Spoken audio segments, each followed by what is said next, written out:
Hey, it's Soul with another video brought to you by these wonderful people and to you because you're watching. Yay! Oops, she did it again. Not satisfied with burning not one but two capitals, Sylvanas Windrunner decided to break reality too in her mad quest to achieve master of something or other. We're back from BlizzCon wide-eyed and still kind of in this honeymoon phase over at WoW Shadowlands, the newest expansion that's going to come sometime, somewhere before the end of 2020.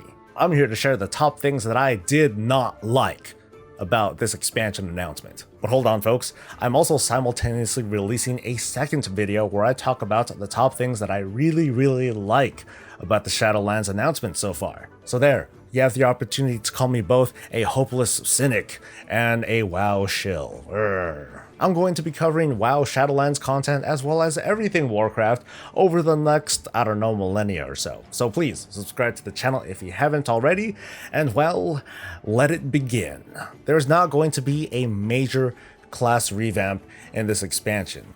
And that's something that I've been trying to champion for a long time now with the different ideas that I've had about redoing talent and redoing level, class progression from level 1 to level whatever the heck that we're going to be at now. There is going to be a big unpruning of abilities and talents and other such things across the board in this expansion, and I think that is a good thing. I do think that it sets the stage for a big change that's going on.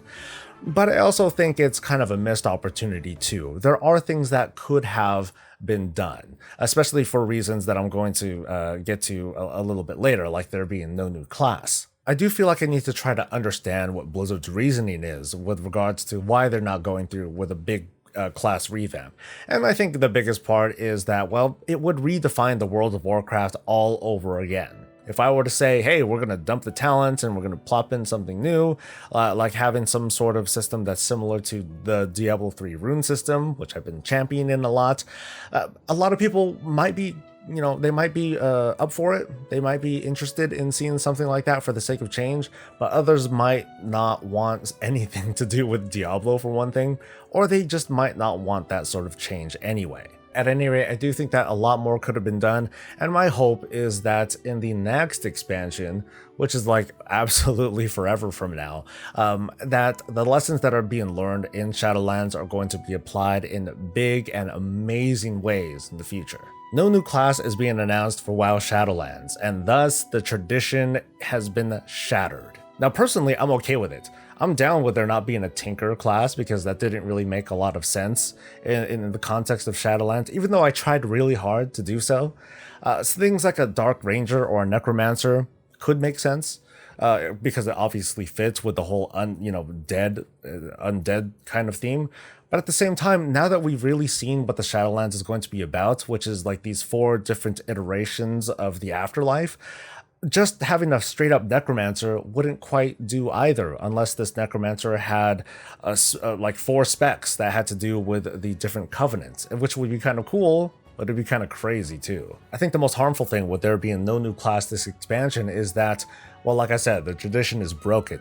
Now, what's going to happen in the next expansion? Are we going to not expect a new class? Are we going to absolutely expect a new class because now there's been a gap of 2 expansions without one? Blizzard has been notorious about using the story as an excuse for not including things, such as, well, in this case, a new class. So with great hesitance, I can accept this, much in the same way that I can accept that there wasn't a 3rd spec for Demon Hunters.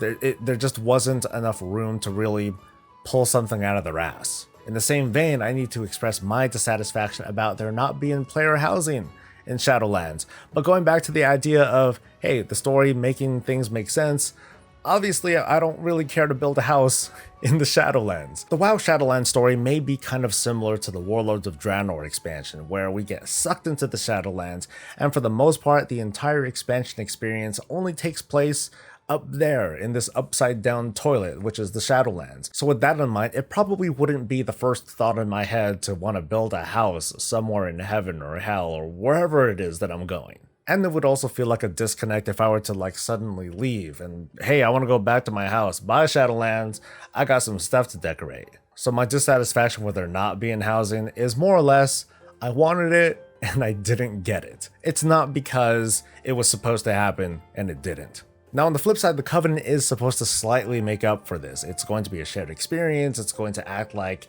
the class order hall, which I was a big fan of. And this time around, I think it's okay that I'm going to see a bunch of different people that are within this Covenant, because it's not like I'm running around as one of many people with the with the Ashbringer in the Paladin Order Hall. I'm not walking around and seeing multiple High Lords of the Silver Hand. I just want to have my own house. Someday, guys. Someday. Unfortunately, with World of Warcraft Shadowlands, the story isn't exactly slowing down. I mean, we had the planet crack in crazy ways thanks to the Cataclysm. We've had a sword jammed into Azeroth's deserty bottom at the end of Legion. And now, freaking the sky opened up.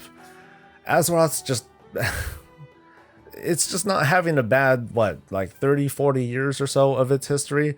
Man, it's having a bad time. Personally, I wouldn't mind a genuine filler expansion where, for the most part, we're just trying to let the story breathe, and we're just exploring some other uncharted land that somehow popped up, and we're exploring stuff and taking out bad guys and doing other things and making money. The World of Warcraft has been in a constant phase of setting something up and knocking them down, and I gotta say, at some point, lore-wise, we've got to be exhausted at some point. There's got to be a point where the world just needs time to either heal or to just change in small, subtle ways. But to that, I don't have a solution. WoW just feels like a big train that has no chance of slowing down, and it's going to keep going, blasting through all the lore that it's trying to lay down before itself. Once again, character progression is being tied directly to an expansion feature.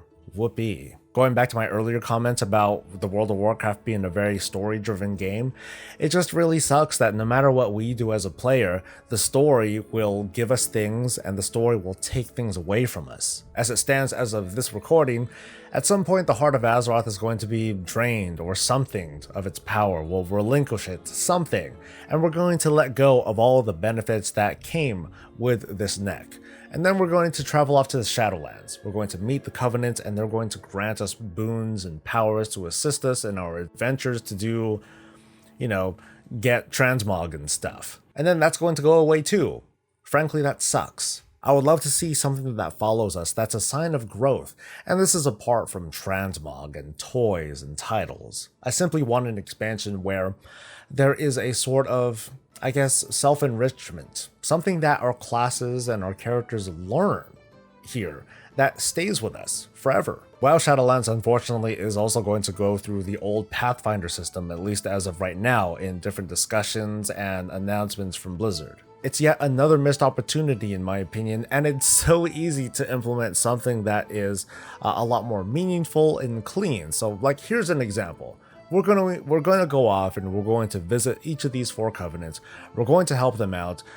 We're going to choose one and we're going to level up with them or something like that. As we go through these different quest lines and power them up and help them out, eventually we're going to become, quote, exalted with these different covenants. And at some point in each of these realms in the Shadowlands, wouldn't it make sense that by the time you get exalted with these folks, they will say, hey, you know what? You did good, man. You did good, soul. Guess what? I'm going to give you the ability to fly. That's it. Per zone, just have a way to unlock flight. It's been done in other games, notably Final Fantasy. People love to remind me of that, so why not just have something like that per zone? Heck, with the way the Covenant system works and how you have to eventually just choose one Covenant, what if within that zone, when we max everything out, we just happen to learn flying only in that zone? It would be kind of weird, I have to admit, but that would be one example of differentiating your character and being able to get that sort of flight access, at least at the time. And later on, maybe we can unlock flight somehow, some way, everywhere else. It just sucks. It just really, really sucks. I really hate, this is the closest thing for me to hate something. I just hate the fact that Pathfinder is unlocked via achievements. So at some point when patch 9.2 opens up, we're doing stuff, we're completing Pathfinder Part 2, I completed a pet battle daily, and all of a sudden I get an achievement and then I can fly. Thanks to a pet battle.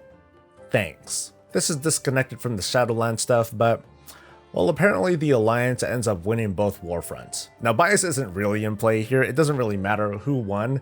It's just that regardless of who won, it doesn't seem very consequential at the moment. It's like at this point with the war over, what would winning the war front effectively mean in the end?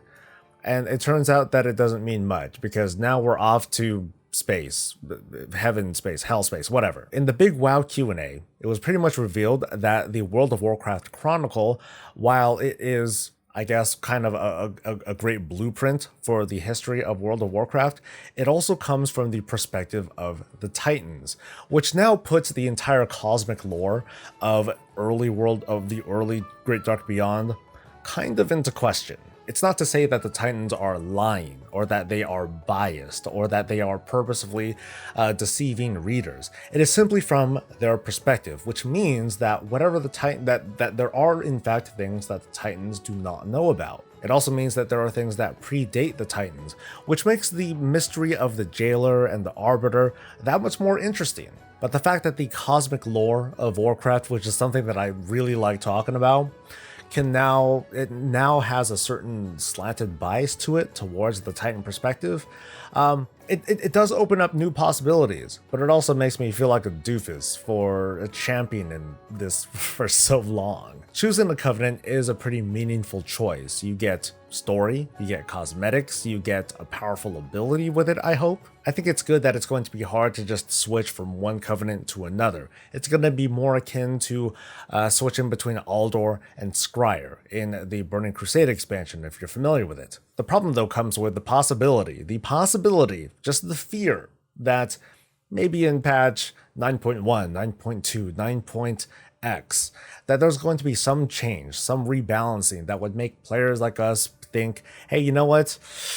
I think our Covenant choice turned out to be the wrong one because I'm very performance-minded, and because there are performance-minded players out there. We gotta respect that. I guess probably when Blizzard rebalances some of these choices, it's going to make players feel really bad that they made a certain choice for a certain reason and they come to regret that later. So I think it's going to be really, really important that with regards to the Covenant abilities, that Blizzard measures twice and cuts once, if you know what I mean.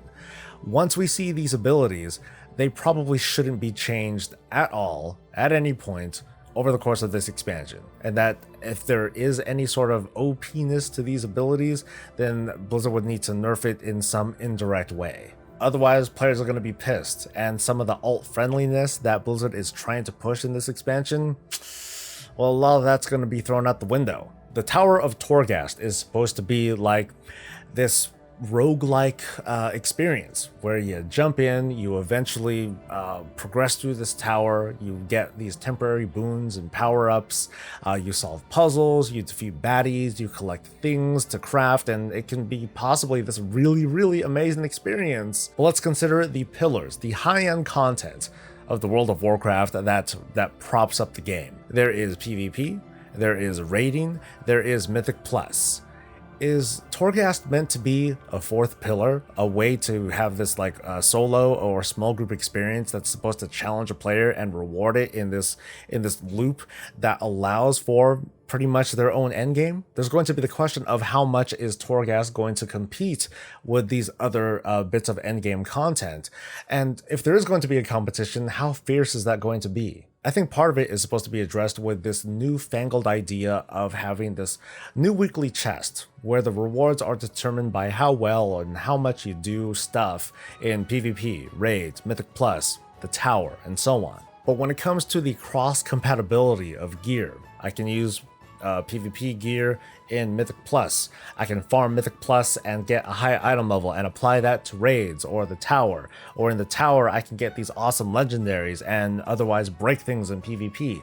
You know, the relationship between these things, it's something that I'm going to be very anxious about, and I'm going to look very closely as we get closer to launch of Shadowlands. I listened, and there were some questions about the Guild Finder and the Community Finder that has been on the PTR for a long time now, and unfortunately they didn't have anything to say about it. They said that it was being worked on, but it wasn't going to be confirmed for launch in 8.3 or 9.0 or 10.0 or whatever O. I'll just summarize my thoughts and say that I'm a big fan of being able to have a better guild finder, and I'm also a big fan about the ability to find communities whenever that comes around, because, well, having the agency to search for a more permanent home is extremely important to me, and so I'm going to keep bitching about it until it comes out. I've talked a little bit about how WoW Shadowlands may be this sort of self-contained experience where the world outside of Shadowlands, the Eastern Kingdoms and Kalimdor and Kultirs and Zandalar and elsewhere,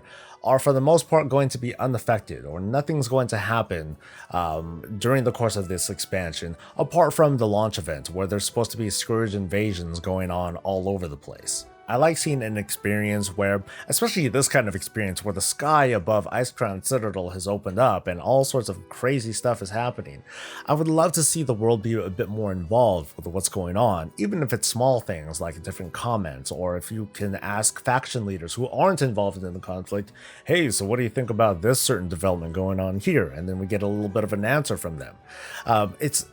Blizzard has been pretty notorious about not doing a great job of including that, so I hope that throughout the Shadowlands expansion, the rest of the world of Warcraft gets involved, even if it's in small ways, even if it's just from an observer's perspective. And lastly, the story of the Shadowlands seems like way too predictable, in the sense that, well, what's going to happen with Sylvanas?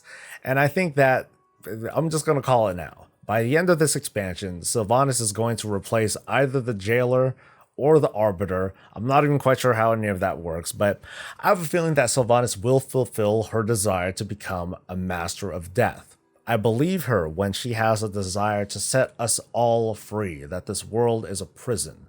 And this is me speculating stuff, and I'm going to get into an actual speculation video later this week, but my feeling is that, Sylvanas is kind of working with the Jailer, but intends to use, fight him to free Azeroth from whatever the heck the Jailer's actual plans are. So I think that ultimately Sylvanas is going to be integral to restoring the machine that is the Shadowlands, and she's going to insert herself as part of it. She will, in fact, be a Master of Death. And she's going to set us free, I guess, of the Jailer's plans, but she's also going to be bound to this new responsibility that she has. She has no more need to fear death because she'll be the master of it. But this will effectively also end her arc. It's going to end the story of Sylvanas Windrunner. By the end of this expansion, we're going to say goodbye to her. So that pretty much wraps up all the things that I'm not very happy about in these Shadowlands announcements. But take a look at the other video where I talk about the things that I do like. Let me know what you think. Let me know what you think about this video, obviously. And if you liked it, give it a like. And of course, if you haven't already, subscribe for more of this and all things Warcraft. I'll see you for the next thing that I do. But until then, stay safe, stay happy, and stay breezy.